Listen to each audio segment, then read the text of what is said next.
Hello and welcome back to Corporate Product Promotion Flyer Help video. In this video, we'll see how to edit text and colors in Adobe Photoshop.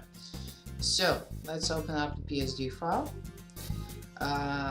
Why don't we first begin with explaining what we have here.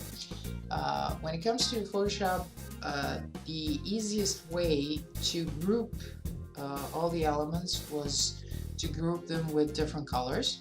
So it will be a lot easier for you to edit the colors. Instead of going through each and the individual elements, you have them grouped within the design.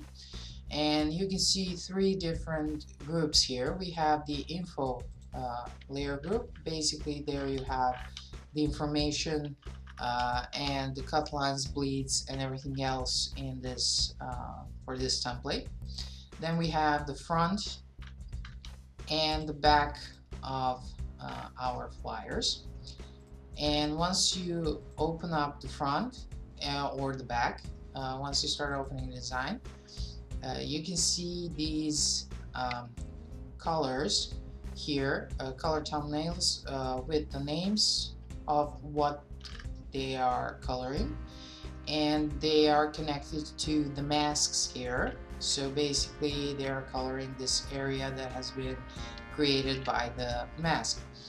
If you don't want to change elements, if you don't want to move them around, you can just simply double click on the color that you wish to change it here, let's say in your slider here, or you can add your own values.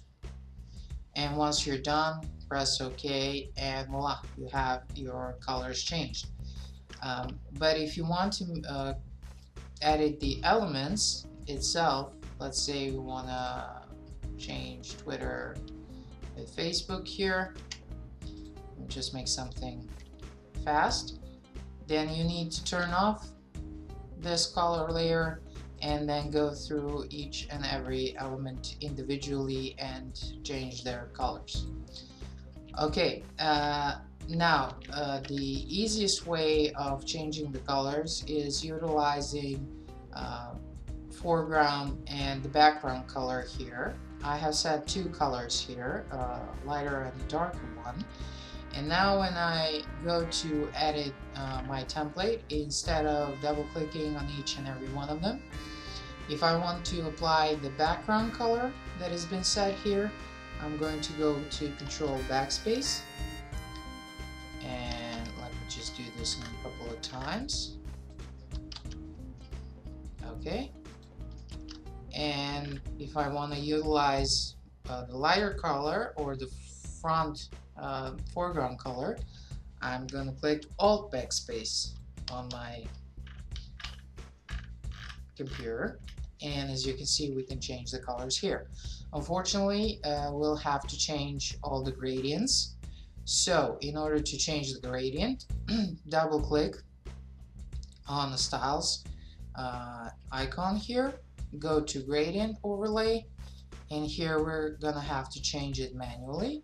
So you can just select your color here, and if you already have the colors picked, you can just go through this one. Okay, and we have changed it, as you can see here. So we'll have to go through that manually. Like I said, let's repeat once again. Alt Backspace is for applying the foreground color. Control Backspace is for applying the background color. Okay, now, and you'll have to do the gradients manually. One more thing, the difference between CS 5.5 and CC versions is that when it comes to the CC version, it's not dependent on the mask. What you have in the CC versions are clipped colors directly to the folders with the elements. And another thing is that in CC version of Adobe Photoshop, images or the smart objects are actually not embedded but linked I'm sorry, with this images folder.